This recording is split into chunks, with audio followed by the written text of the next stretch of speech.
Well, hello and welcome to Hugh's Reviews, the place for movie views and spoiler clues. Got something a little special for you tonight there, kiddos.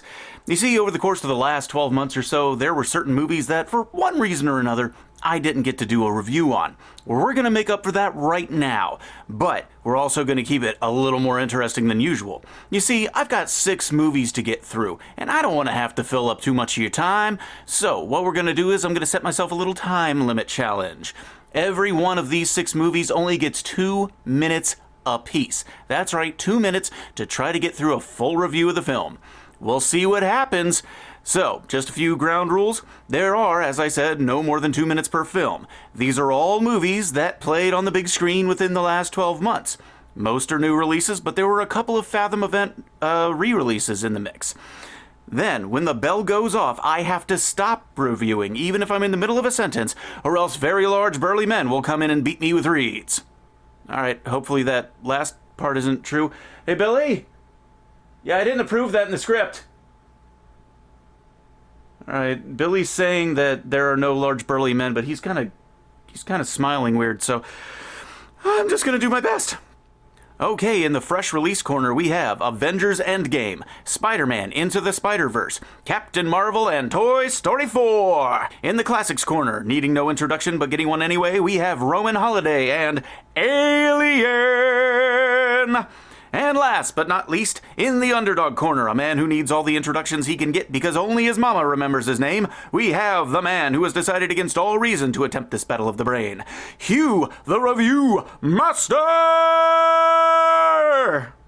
Let the games begin, and may the odds be slanted in my favor. Daddy's got a lot riding on this. Avengers Endgame is exactly the movie we wanted, and not at the same time. It concludes every plot thread from Infinity War beautifully and with bombastic wit. While not as good as Infinity War, it still had the push and the punch to make audiences care about the heroes, and fear the maniacal Thanos. How Marvel managed to come away with better villains at the bell than DC is a paradox not even Doc Brown could explain. But it happened.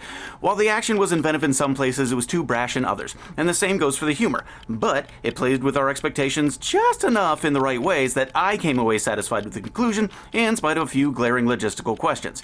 I did appreciate them finding a reasonable excuse to keep Captain Marvel out of the action for as long as they did, because she's so stupidly overpowered the movie would have been over in a second if she had interfered too soon. The future of the MCU may be in doubt, but if Disney and Marvel continue handling their properties with the deft touch that they have so far displayed, there is no danger of it producing a movie I will not at least give a chance to. Phase 1 of Book 2 is starting, and while some of the characters are now slated to their own streaming series, a move I actually predict will hasten the superhero fatigue many are already starting to feel, other projects like the proposed Doctor Strange horror magic flick have my full and intense interest. I just hope they figure out whatever stole Tom Holland's Spider-Man away from us and bring him back for at least a third movie. Yes, there are some glaring stumbles, but the way the directors and the writer managed to provide a perfect balance in spite of the daunting tasks set them is a marvel in and of itself.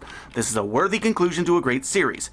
Depending upon what they do with the planned spin-offs, Disney may wind up negating the emotional punch of some of this film, but I guess we'll have to see if they can manage to turn another seemingly possible entertainment feat in like they did with the current MCU. But I still have some questions. Like, who decided to give Red Skull the ability to be keeper of a stone? And, how do they manage to tie up all the loose historical threads? And for that matter, how do they even go about keeping Captain America from interfering with history whenever he goes back during the what? Yeah, and what happened with... Spider-Man Into the Spider-Verse was the single most creative Spider-Man property I have seen in longer than I can remember. And not only that, but it managed to be both touching and unexpected in all the right ways, while being an animated big screen release in an age when live-action comic book properties rule. Leaving out for the moment how we may never see Tom Holland in the role again, and yes, I'm still on that figure it out Sony and Disney, every other fan is as pissed as I am, but this film managed to give the moviegoers not only an entertaining and in-depth wink to the die-hard long-term Spidey fans, it also somehow gave us a well-constructed and poignant movie with enough emotional touch to surprise me. Yes, I am, as I have said before, a hardcore Spidey-phile, and not ashamed of it. But when I went into this movie, I was hardcore cynical and expecting to be disappointed on every level, because when other Spidey-philes tell me I have to love something, I rebel on instinct. I had some huge problems with the logic of the film. Like, how did Peter Parker manage to make his obvious millions of dollars without anyone learning his secret identity? Why would Mary Jane attend a benefit put on by Wilson Fisk. When she's married to Spider-Man, she would definitely know his true nature, his true identity. But other than that, the creativity in the animation, the storytelling, and the directing kept me on board to the end, and I loved it. The intermixing of fresh animation styles and the various versions of Spidey bouncing off one another was a well-executed balancing act, and this film deserves every word of praise it received.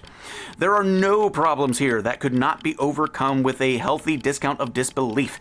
Miles Morales is definitely the new Spider-Man for the new age, in an age when white disenfranchised suburbanites are no longer the majority. But that was never seen as the point of Spider-Man. The point was not the ethnicity or the city. It was that no matter how hard you get hit, you keep getting up. Everyone, even a scrawny nerd from Brooklyn, can be a hero if they choose to be. And Into the Spider-Verse shows that off in true Spider-Man tradition, while being a fresher, more imaginative Spidey film than we've seen in, well, ever. Go see it. Whew. Captain Marvel seemed, at first glance, to be a knee-jerk reaction to the DCEU releasing Wonder Woman, and if that's the case, it shows. Everything about the movie seems rushed, from the script to the editing to the acting choices. It all comes across as though it was in response to something, not as though this was what they had planned the entire time.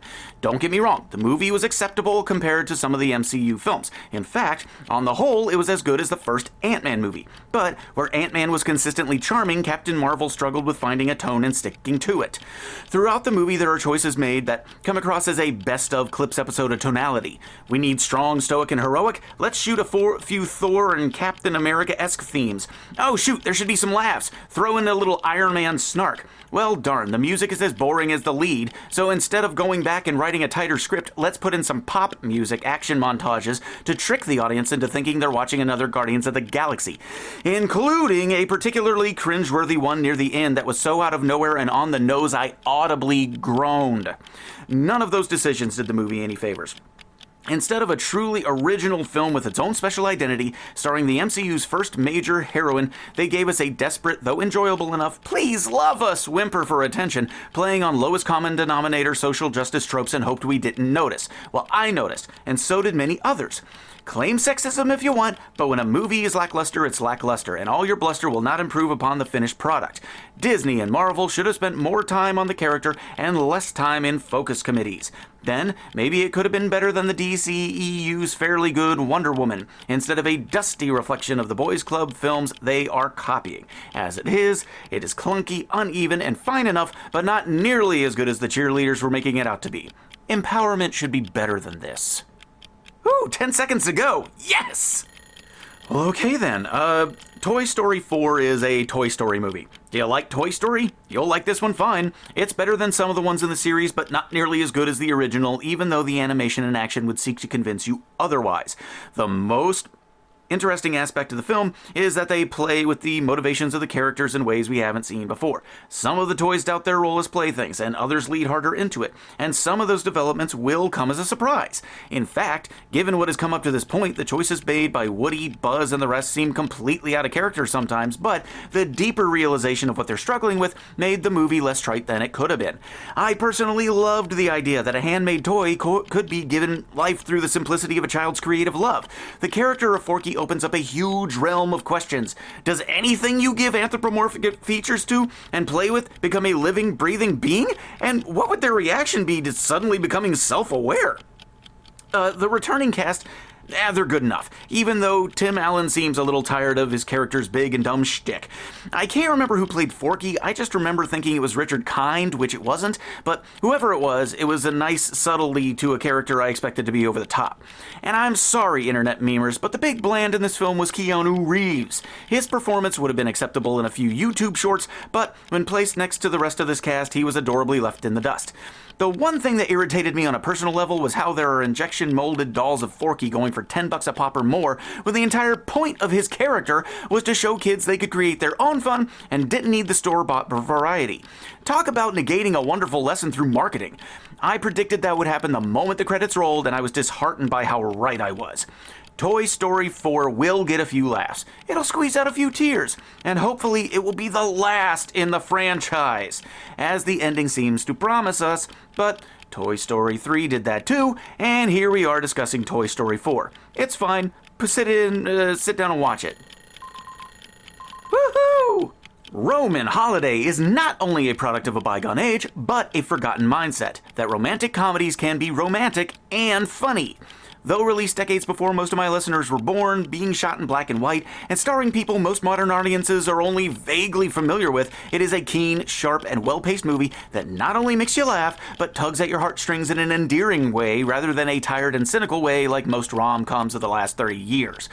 This was Audrey Hepburn's first major starring role, and when Gregory Peck saw her talent on set, he insisted she get equal billing with him, though he was the established star. A wise and generous move on his part, because this role won Hepburn her first Oscar, and rightfully so. She is, at the various moments, sweet, innocent, wise, strong, and vulnerable. She had a difficult role to play, and she made it better than even the screenwriters imagined through her deft touch. Peck is almost as good. His motivations start out slimy and self-serving, but the way his character was written and the way Peck handled the subtleties along the way allowed for his less obvious virtues to surface slowly and gracefully rather than ham-fisted in a manner in which they'd be crammed down our throats now. I had avoided this film for years because I expected it to be another cliched chick flick romantic lark. But what I failed to realize is this film was responsible for creating and solidifying those cliches before they were cliches. And there's a reason everyone copies them. Unfortunately, modern filmmakers know the tropes and do not know why they once worked to such great effect. And to them, I say go back and watch this movie, study it for a few years, and then get back to writing your meet-cute screenplays. Because of modern rom-coms, I expected everything to work out dandy and everyone to wink at the camera and smile while the leads have a smooch and the credits roll to some sappy love song without a thought to the characters or the logistics of the reality. But when this film ended, my heart was broken and then lifted, and then I left the theater with a melancholy though hopeful air just as Gregory Peck fades from the screen. It's not tragic, but rather it is beautiful. Oh, man. Okay, last one. Here we go. And go. Alien is one of the greatest sci-fi horror films of all time, and everyone knows it. But why does it work so well while modern films slither and slump like a boned fish? One is because of the reality of the world it inhabits. Everything is lived in instead of looking like a set. You never doubt that these people are genuine human beings instead of characters, and you never doubt that their ship is a place inhabited by them. Not only is the ship lived in, but the people are lived in as well, with distinct personalities and concerns.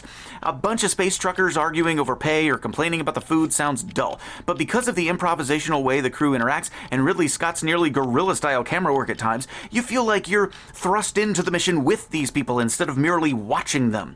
When I say guerrilla style, that is not to say that the movie looks shoddy or unprofessional. I merely mean he films every scene as it should be shot for effect. The off-the-cuff, round-the-table dinner discussions, the nail-biting planetfall, and the exploration of the alien craft, the anxiety-inducing tension and the shriek-inducing horror were all done so magnificently that every moment is real and not one frame of the film is wasted.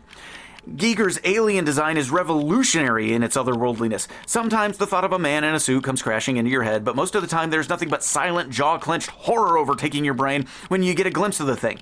The sheer masterfulness with which this movie was put together is astounding by any measure, and the cast was one you'll have to look up to appreciate. Not only did this movie give launch to Sigourney Weaver, but you have an incredible who's who of mind-blowing character actors I do not have time to gush over.